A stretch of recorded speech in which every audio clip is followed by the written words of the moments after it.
자, 그러면 이 질문 좀 드리겠습니다. 제가 질문지에는 없는 질문이지만 제가 그냥 여쭤보겠습니다. 1월 초에 기획재정부의 경제전망과 경제정책 방향이 발표됐는데 저도 이제 언론에 코멘트 의견을 많이 드리다 보니까 평론을 이제 드렸는데 경제정책 방향 속에 중요한 말씀이십니다. 워낙 지금 우리 한국 경제 앞에 놓여 있는 사안들이 급급한 것들이 너무 많으니까 여기 쏙 빠진 게 있어요. 25년에. 근데 말씀하신 것처럼 25년이 100년 대계를 놓고 4분의 1이 지나는 정말 골든 타임일 수도 있는데 근데 이 골든 타임 앞에 말씀하셨던 커스메틱 체인지는 있지만 스트럭처럴 체인지가 없어요. 그렇죠. 예. 이거 너무 중요한 함의가 담겼다는 생각이 교수님 말씀 속에 제가 공감이 되거든요. 구조적 변화 우리가 해야 될 것들이 많이 있는데 그중에 지금 말씀하신 게 양극화라는 문제입니다.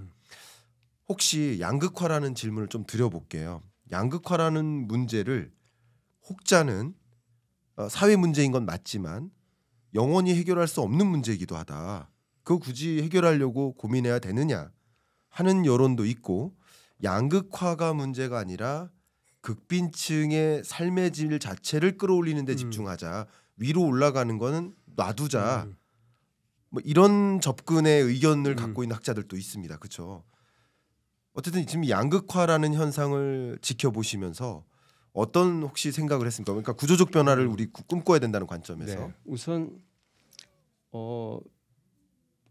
사람의 삶 전에 저는 양극화의 시작을 지난번 개발경제 시대부터 본다면은 기업의 양극화가 우선 제일 눈에 띄고 네. 거기에 따라서 소득의 양극화가 생기고 네. 그렇죠 일자리 양극화가 생기고 네. 해야 되는데 실제로 보면은 우리나라는 삼성전자가 잘 나가면 웃고 네. 현대자동차가 잘 나가면 웃고 네.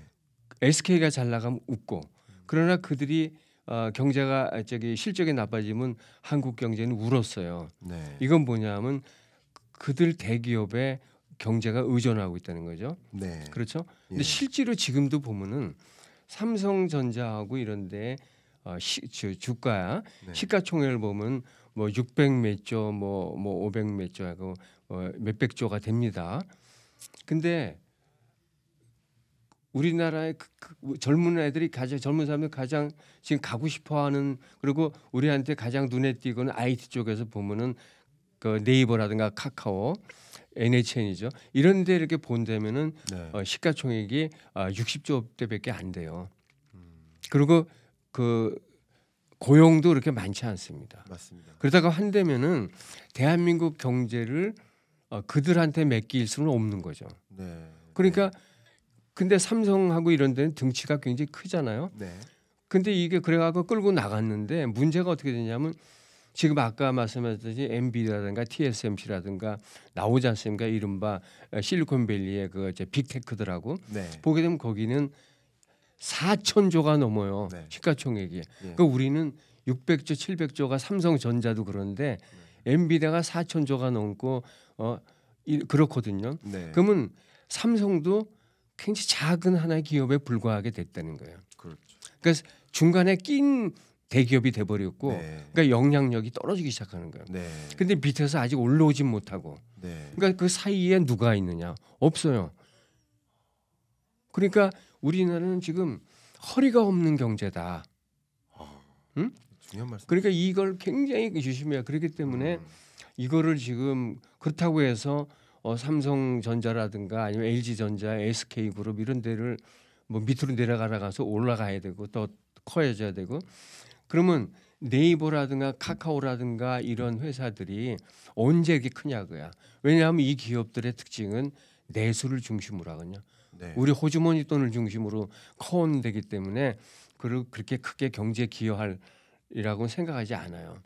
글로벌이 나가야 돼. 네. 그러면 어떻게 되냐면 이제는 새로운 생태계를 만들어야 돼. 네. 그 생태계는 결국 창업과 벤처를 할 수밖에 없죠. 네. 그 창업과 벤처를 맨 땅에서 하는 게 아니라 대기업이 지원해주고 네. 이런 이미 커온 형님 기업들 이른바 카카오 네이버가 형님 기업이 됐으니까 네. 창업 회사치고는 그 기업들이 도와주고 해서 끌어주는 경제. 네. 그래서 창업을 북돋우고 그다음에 스타트업을 키워주고 해서 그들이 빨리빨리 IPO로 가든가 해서 그러다 보면 유니콘도 나오고 하지 그렇죠. 않겠어요? 그래서 네. 그런 경제, 그러니까 가운데를 못 치울 바에는 경제 신진대사를 일으켜서 빨리 끌고 나가는 네. 뭔가 신이 나게 하는. 그래서 저 생각에는 지금 역동성이라는 문제, 한국 경제에 어떤 역동성을 부여하느냐 이게 큰 과제가 될 거라고 봅니다. 너무 중요한 말씀 주셨습니다. 그러니까 이 양극화가 야기된 여러 가지 배경 중에 대기업과 중소기업의 양극화. 제가 어떤 기사를 봤는데 그 기사에 이게 대기업의 건물이 있고요, 중소기업의 건물이 뒤에 있어요. 우리 테헤란로 가면 그런 느낌이죠. 네. 근데 이제 뜨거운 햇살을 대기업 건물은 받는데 그 그늘에 가려져 중소기업은 못 받는 그 네. 그림과 함께 이게 기업의 양극화가 벌어지다 보니까 그게 거기서 일하는 근로소득자들의 양극화가 또 벌어지는 그렇죠. 그런 일을 좀 주목하셨는데 그런 관점에서 우리가 우리 경제 허리가 없어지고 있다. 근데 특히 말씀하신 것처럼 그런 것을 대응하기 위해서는 새로운 스타트업, 혁신 기업, 뭐 이런 벤처 창업 이런 것들이 더 많이 나타나야 된다. 그리고 유니콘 기업들이 계속 등장해야 된다. 이런 말씀을 하신 겁니다. 너무 중요한 말씀 주셨는데 제가 얼마 전에 현 정부의 그 국정 철학이 네. 역동 경제 아닙니까? 근데 제가 많은 전문가들 만났을 때 현 정부의 국정 철학이 뭔지 아세요? 물어보면 잘 모르세요. 창조 경제 기억하고 소득주도 성장은 기억하는데 역동 경제를 몰라요. 그만큼 이 역동 경제의 역동성을 부여하는 노력이 현 정부 정책이 좀 미흡한 부분이 있었다라고 저는 개인적으로 평가를 하고 있거든요. 그게 가장 대표적인 사안이라고 생각합니다. 그러니까 역동성을 부여하려면 계속 그런 끊임없이 그런 과정을 만들어줘야 되는데 지금은 그런 부분들이 많이 약하고 그렇죠. 우선 네. 저는 그 정책의 절박성이 없다고 봐요. 아, 정책은 타이밍하고 그런 시급성이나 타이밍하고 그다음에 정책은 네. 절박하지 않으면 추진이 안 돼요. 네. 우린 정책의 절박성이 언제부턴가 다 잊어버렸어요. 와 이거 되게 그 소름 저는 돋습니다. 제가. 저는 그거를 어떻게 했냐면 저는 그 정점 관측이라는 단어를 쓰거든요. 정점 관측. 제가 한국 경제를 볼 때 어디서 보느냐, 어느 포인트에서 네네네. 제 정점 관점 포인트는 하나는 판교고 하나는 구로공단입니다. 네. 구로 IT 단지 양쪽을 왔다 갔다 하면서 한국 경제가 이미 이렇게 움직이는구나. 그 밑에서부터 보고 네. 물론 정부에서 발표되는 자료 같은 거는 보지만은 그건 보고서 아니에요. 현장에서 정점 관측을 통해서 보는 거예요. 그래서 제가 이 버릇은 언제 생겼냐면 제가 경기과학기술진흥원장을 할 때 네. 그때 진흥원은 그게 판교를 관리하게 돼 있어요. 관리라고 하게 되면 뭐하지만 판교라는 첨단 단지의 기업들이 과연 첨단 활동을 하는지 네. 아니면 이들이 뭐 어떤 일을 하는지 그다음에 이들한테 필요한 건 뭔지 어떤 제도가 없어져야 되는지 이런 여러 가지를 판단해서 지원해 주는 그 기관입니다. 네. 물론 경기도 전체 31개 시군에 경기도를 상대로 하지만은 마침 판교가 성남시로 들어와서 판교를 이제 관리하게 되고 판교에 이제 사무소도 내고 했는데 벤처 기업들이 많이 들어오지 않습니까? 네. 판교 생태계를 이렇게 제가 도와주기도 하고 보면은 그 1등 그 스타트업들이 안 들어오고 나중에는 막 섞어서 들어오는 거예요. 이 저기 입주가. 네. 그래서 제가 그 당시에 도지사한테 전국에서 벤처 기업들, 스타트업들 경쟁을 해서 거기서 잘 되는 걸 뽑아서 프리미어 리그를 여기서 하자. 판교에서 해서 판교는 처음부터 본투 글로벌이다. 네. 그냥 창업할 때부터 외국에 나가는 거야. 실리콘밸리를 가자. 네. 그렇지 않으면은 우리는 동네에서 하다가 좀비 기업 만들고 한다. 그렇잖아요. 네. 근데 그런 것들을 얘기 이제 하면서 본투 글로벌 계획을 그러면서 프리미어 리그를 했는데 처음에 스타트를 잘했는데 외부에서 네. 그것도 차별을 하는 거다. 아. 잘난 데만 들어오고 못난 데는 어떻게 되느냐. 네. 뭐 그래갖고 뭐 그렇게 크게 활성화되지 못하지만 본투 글로벌이라고 하는 그 용어는 남고 네. 아직까지도 그런 게 있습니다. 그래서 판교에 오면은 무조건 그 이제 그 외국으로 나가는 거다. 이 얘기는 그 제가 그 지지난 정권에서 그 이제 이스라엘을 공부하기가 있었지 않습니까? 네. 이스라엘은 이른바 스타트업 네이션이다, 창업 국가다 해서 많은 오피니언 리더들이 예루살렘에 갔어요. 이스라엘에 가고 이스라엘 가서 텔아비브하고 뭐 이런 데만 돌아다니는데 딱 가니까 어느 벤처기업들 가니까 거의 비슷한 게 방에 들어가면 사무실 들어가면 시계가 2개가 놓여 있는데 네. 하나 시계는 실리콘밸리 시계고 하나는 자기네 시계예요. 그러니까 항상 일하는 게 실리콘밸리화돼서 일하는 거예요. 아. 이런 거 보고 이쪽은 창업국가가 역시 왜 창업국가가 했더니 처음부터 실리콘밸리로 그 지향해서 하는구나.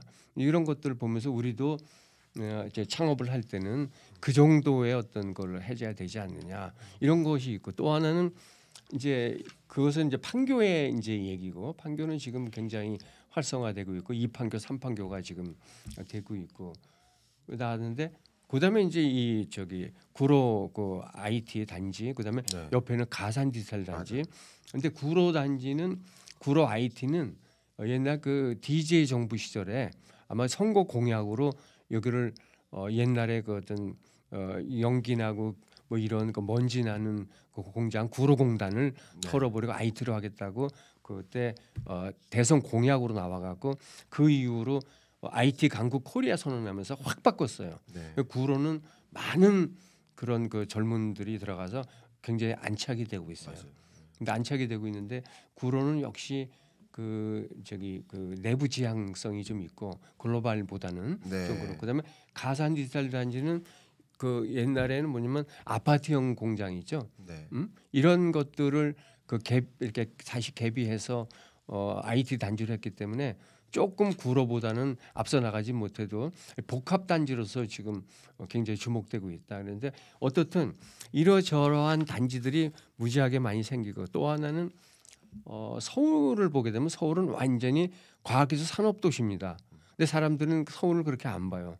그래서 나중에는 기회가 있으면 한번 서울 지도를 놓고 한번 서울이 완전 세계에서 보기 드문 엄청나게 큰 과학기술 및 산업도시다. 예를 들어서 테헤란밸리지 않습니까? 네. 테헤란밸리가 강남역에서부터 삼성역까지 4km예요. 네.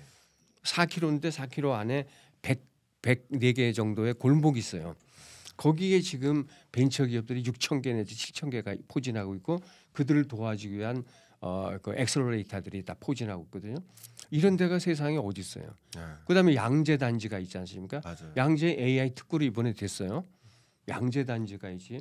그다음에 뭐 보면은 합정동 여기도 말이죠. 네. 홍합 단지, 홍합밸리라 그래갖고 홍대 합정동 해갖고 네. 여기는 이제 K 아트라든가 K 어떤 뮤직이라든가 이런 그 것들이 콘텐츠 있고. 회사. 네, 콘텐츠. 그다음에 이제 미디어밸리가 있지 않습니까? 네. 네. 상암 DMC 예.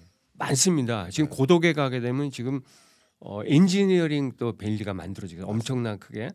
근데 따지고 보면 전부 다 그래요. 그러니까 네. 서울시는 그 지금 개념을 좀 바꿔서 세계에서 가장 큰 과학기술 산업도시다. 네. 그리고 마지막에 화려움 점정으로 이제 딱 하는 게 뭐냐면 용산 글로벌 단지가 만들어지잖아요. 네. 그렇게 되면 서울은 완벽한 그런 단지가 되고 그 안에서 이제 고용도 이루어지고 이제 무역도 되고 할 텐데 문제는 또 수도권이냐라고 하는 그 측면이 있기 때문에 또 사람이 또 모이게 되는. 네. 근데 이런 거를 어떻게 그 적절히 그 지역 발전하고 해서 연계시키냐는 하나의 과제가 되지만 네. 어떻든 그러한 어떤 그 변화 그런 좋은 쪽으로 변화는 계속 일어나고 있다. 네. 저는 그렇게 관측하고 있습니다. 말씀 정말 감사하고요. 교수님의 정점 관측, 그 뷰 포인트, 참 좋은 뷰를 저도 장착하게 되는 계기가 아닌가. 우리가 살아가면서 저도 이제 인생을 이만큼 살았지만 살아가면서 무얼 먹고 사는가도 중요하고 뭘 보고 살아가는 것도 중요한 거겠지만 누굴 만나고 누구와 이야기를 하는가, 누구와 이야기하면서 살아가는가 또 저는 굉장히 중요하다고 생각하는데 교수님의 이렇게 지혜를 이렇게 나눔해주는 그 대담 속에서 제가 참 많이 스스로 풍부해지고 있다라고 좀 느낍니다. 교수님을 자주 뵀었던 그곳이 또 테헤란로였는데 그렇죠? 네. 예, 그곳 이야기도 저 주셨고 일주일에 한 번은 꼭 갑니다. 그러시죠. 네. 또 우리나라 이제 한국과학기술진흥원이라는 예, 기관이 있습니다. 거기서 이제 산업기술에 대한 아이디에이션을 좀 많이 하는 그런 기관이라고 할 수 있는데 그곳에서 좀 많이 뵀었습니다. 또 말씀하신 그 기관명 그 본투 글로벌 이것도 제가 기억에 17, 18년에 네. 거기서 이제 무슨 세션이 있어서 강의를 갔었던 기억도 있는데 말씀 속에서 제가 어떤 걸 느꼈냐면 그런 여정을 통해서 우리나라에서 1등하는 기업이 세계에서도 1등하는 기업. 그러니까 우리나라에서 양궁 1등하는 사람은 세계 1등인 거잖아요. 마치 그런 것처럼 우리나라에서 1위 하는 그 스타트업들은 세계에서도 1등하는 기업이 될 수 있도록 그 본투 글로벌이라는 컨셉을 네. 갖고 그렇게 도전하는 그런 대한민국이 되어야 역동 경제 아닌가 이런 네. 생각을 교수님 말씀 속에서 해봅니다.